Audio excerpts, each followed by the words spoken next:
Bitcoin only cause I got that mad cheddar. Bitches and Bitcoin go so good together. Make it rain with Bitcoin cause I like it way better. Hi guys, this is Shaibu Mama and welcome to Crypto Mama's channel.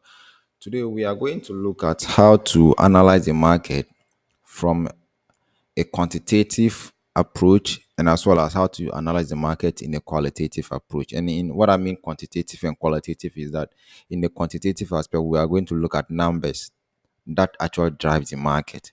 And in the qualitative approach is where you are going to use those subjective technical analysis. When you look at the quantitative data, it's not a subjective thing.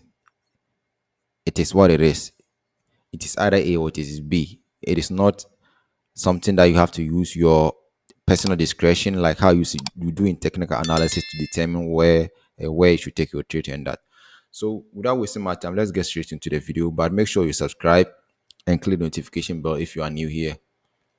So first, when you are trying to trade a currency, we are trying to do it from a fundamental data approach. We want to be looking at one thing first, that is the interest rate of the country, the currency A you are trading, and the interest rate of the currency B you are trading. That is the pair you are trading. In this case, we are using USD card. So we'll be looking at the interest rate of United States and as well as the interest rate of Canada. So when you come to the interest rates, you see that United States has 4.0 interest rate, whilst Canada has 3.75 interest rate. What is basically telling you is that if you put your money in bonds, treasuries in the United States, you are going to earn more yield than putting your money in treasuries and bonds of Canada. So as smart investors, people who are actually moving the market, this is what they do. They are not like us who sit on back on the computer looking at the chart, trying to figure out this one will go to A, this one will go to B. No, this is the data they look at. They look at interest rate of each country, and that is where the money goes. The interest rate determine where the money goes. So from here, you can see that United States interest rate is higher than Canada interest rate. And what this basically translates to is that you expect United States dollar to be what? Getting more investment, people to be what? Buying more of United States treasuries. And buying more of the United States treasury means that they're actually buying the dollars of the United States. And by doing so, you expect the dollar to be what? Bullish. And when you pair these two currencies, you expect USD card to be trending to the upside, because in this scenario, USD is more bullish than CAD, and USD is the quote currency, whilst CAD is the base currency. So in this pair, we expect USD CAD to be trending to the upside because United States has a higher interest rate than Canada. All right, we have looked at how to determine the fundamental aspect of the market using the interest rate and what sets the tone for long-term movement in a currency. We are now coming to look at how to confirm this particular analysis using the commitment of traders report. And the commitment of traders report is basically a report that comes out every week that shows the number of longs and short position held by fund managers, hedge funds, banks, and all other people participating in trading of the forex market, and as well as commercials. And you can see the report is divided into two. We have the non-commercial data and we have the commercial data. And the commercial people are those who are hedgers. They are trying to hedge against currency risks, and this includes manufacturing firms who are in foreign countries and other stuff. So this particular group of people, they are not interested in making what? Profit. But these particular people, they are the people we are calling smart money, because they are the people who are speculators. They are here to make money just like how we are here to make money. They are those who are looking at the chart like us to make money. So they are the people you are trying to do what? You are trying to monitor their data to know how they are positioned in the market so that you can position yourself with them. And when you look at the data that came out today, you see that non-commercial, they are holding 35,128 longs and 51,239 short. And today, the report that came out today, you can see that they closed 1,610 longs and added 2,834 shorts on card. And what is basically telling you is that they are adding more short on card. And it means that they are interested in taking card to the downside. And every currency on the spot in the forex market are traded against the United States dollar. So when you check the commitment of trade data for card, you are actually checking data for USD card. By doing so, we know that banks are what they are interested in selling USD card. So when you go to card USD, we expect it to be trending down. But we don't have card USD. We only have USD card. So since we expect card USD to be trending down, by looking at the inverse of USD card, that means the inverse is what? Up. So you should expect USD card to be trending up, because this was supposed to be card USD that will be trending down, but the pair is actually USD card. So we expect USD card to be trending up, because when we turn everything upside down, this is what the data actually says. We are now come to start with our qualitative analysis, and this is where we use our knowledge of technical analysis. And this is where the things get tricky, because technical analysis is very subjective. It's subjective in a sense that if I come out with my analysis and I give my chart to someone else, the person is going to come out with a different analysis. But you know that the quantitative data is either A or B, is binary. It's 3% or 4%. There's nothing subjective about it. So that is why when you look at the quantitative data, it already it already gives you what you should expect the market to do. So from here, we have already looked at the quantitative data. We know that USD card should be bullish. When we come to the chart, that is what we expect to see. We are not looking for anything that gives us bearish signals. We are looking for bullish signals, because our data tell us that the market is bullish.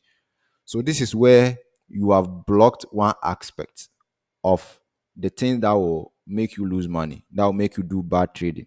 And from here, you now know that, okay, you are concentrating on bullish setups, bullish trending condition, and that is what you want to see in the chart when you come to the chart.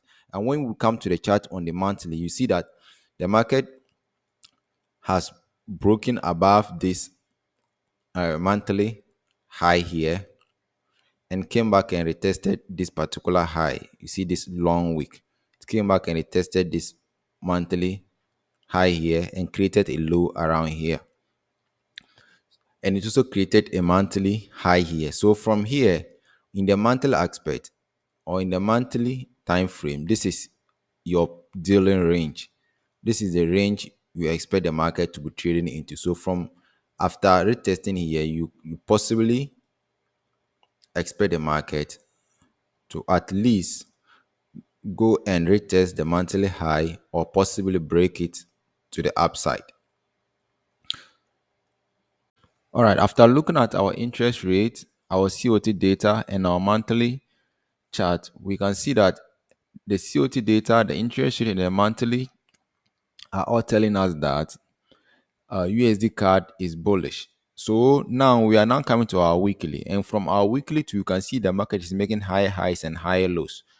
So you can see even without even we coming to the chart first, by going straight to our COT data and our interest rate, we were able to determine that USD card should be bullish. So when you come to the weekly, what are you expecting in the weekly? So from the weekly, I see our long-term monthly high and our long-term monthly low. But our most interesting region is the current month low and the current month high. This is our interest region. So when you come here, what are you interested in? You are looking at the recent high and the recent low. This is the last time the market went down. So this is the recent low and this is the recent high. So when you, after determining this, you want to take your Fibonacci from low to the high. And why you are doing this is because you want to determine your premium and your discount region. And any area below 50% is a discount region, and any area above 50% is a premium region. And so far as we are interested in buying the market, we are interested in longs, it means that we should be interested in buying at discount. That is areas below 50% retracement on the Fibonacci. If only we're looking for short entry, that is when we'll be looking at areas above this region. But since we look at the data, the interest rate, and the monthly is telling us that the market is going to go high, we are interested in the discount region, that is the area below 50%. And at this area, we are looking for other blocks. We'll look for other blocks below the 50%. And this is one, an order block. We also look for imbalances. This is an imbalance. This between this candle and this candle. There's an imbalance there. And another thing we should be looking for is a gap, which we don't have here, a sweep of liquidity, which is the market should sweep this all low. So these three areas, this all low,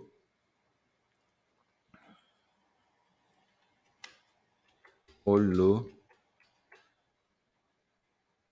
So this all low, this other block, and this imbalance are the areas we are interested in as the market will be trending down. So we now go to our daily to refine these particular areas. When you come to the daily chart, you can see that this particular order block here, you can refine it to this candle here, the last candle before the move. You can refine it to the last candle before the move. And this particular imbalance here, you can also refine it to this black candle. You can refine it to this black candle here. So now that you have refined your areas in the daily time frame, the next thing you are interested in is go to your intraday time frame. That is the 4-hour time frame where you'll be taking your entry.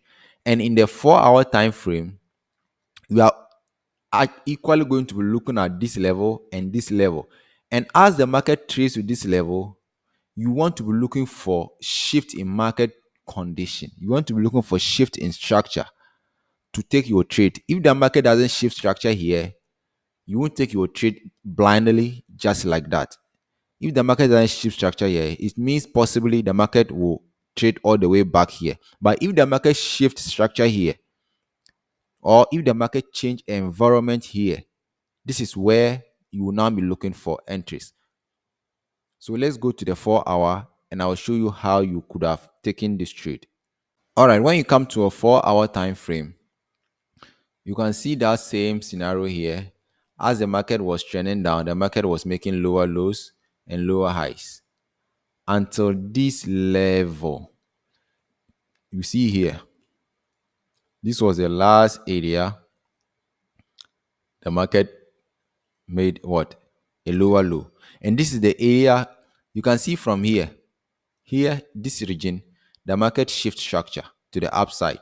But why didn't you take that trade? Because it's not your point of interest. It's not below the 50% region. And it's not an order block or an imbalance or a gap below the 50% region. So this is how you narrow your trade down so that you don't be taking your trade at the wrong area. So when the market now start trading below the 50% retracement level and you have marked your imbalance, your order block, you want the market to be shifting structure in that area. So this is our imbalance area. And the market did what? The market shift structure here by you see this area, all this move to the upside. You see this you see the market traded above this high here, and this is the first time the market shift structure. And from this area, this is where you could be taking your first trade. There, the market created this order block also. So after returning to this order block, this is where you see the market tested the order block. This is where you could be taking your trade here, and your stop loss below here, and your take profit at the old monthly what high. But now we don't have that particular setup again. The setup is gone. So now what are we looking for? We have another what order block created here. Another order block created here. Let me change the color. From here, we can expect the market to trade up to here. Then our stop loss will be below here. Then we can take another trade to the old monthly high, and that'll give us 1:10 risk to reward. If the market don't trade up to here and break above, the market will equally create another area where we can still take our trade and target that region. So we expect the market to be making high highs all the way up to this region from this level. So this is how basically you start your trade or start your analysis from quantitative aspect, narrow it down to your qualitative, narrow it down to your entries, so that you have yourself positioned in the right direction of the market. So thank you for watching this video, and I'll see you in another video. But don't forget, if you want me to talk about any other topic, don't forget to leave it in the comment section so that I'll know what you would like me to talk about in my next videos.